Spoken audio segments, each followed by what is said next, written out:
Hi guys! இன்னைக்கு ரொம்பவே டேஸ்டியான, ரொம்ப ஈஸியா பண்ணக்கூடிய கீரை தான் பண்ண போறோம். எப்படி பண்ணலாம் அப்படிங்கிறதுக்கு முன்னாடி இது என்ன கீரைன்னு பார்த்துடலாம்.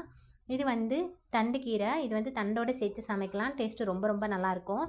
கீரை வந்து ரொம்ப பெருசா கீரைக்கட்டு வந்து ரொம்ப பெரிய கட்டா இருக்கிறதுனால நான் பொரியல் மாதிரி பண்ணியிருக்கேன். வாங்க எப்படி பண்ணலாம் அப்படிங்கிறத பார்த்துடலாம். இதுக்கு வந்து ஒரு கடாய் எடுத்திருக்கேன். இப்போ கொஞ்சமாக ஆயில் ஊற்றிருக்கேன். அதில் கொஞ்சமாக கடுகு சேர்த்துக்கலாம்.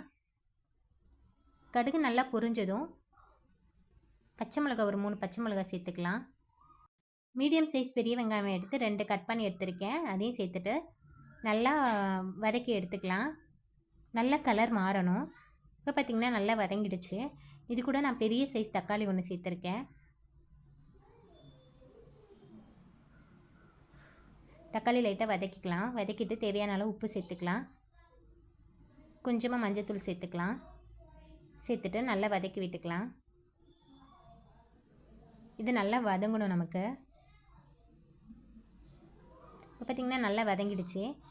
காரத்துக்கு தகுந்தாப்பில் மிளகாய்த்தூள் மட்டும் சேர்த்துருக்கேன். சேர்த்துட்டு நல்லா வாசனை அந்த பச்சை வாசம் போனதும் கீரையை சேர்த்துக்கலாம். இப்போ வந்து நான் ஒரு கெட்டு கீரையை வந்து நல்லா குட்டி குட்டியாக கட் பண்ணி சேர்த்துருக்கேன்.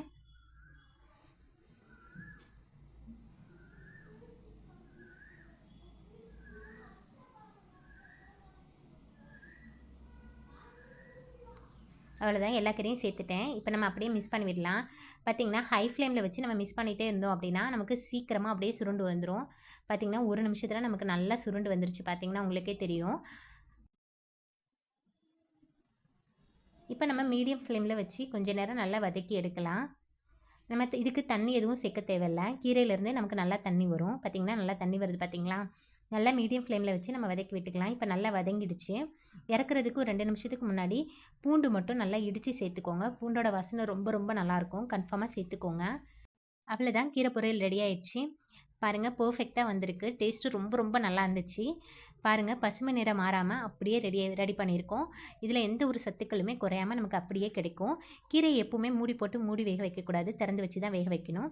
இந்த வீடியோ உங்களுக்கு பிடிச்சிருந்துச்சுன்னா லைக் பண்ணுங்கள், ஷேர் பண்ணுங்கள், கமெண்ட் பண்ணுங்கள். மறக்காமல் நம்ம சேனலை சப்ஸ்கிரைப் பண்ணிக்கோங்க. தேங்க்யூ.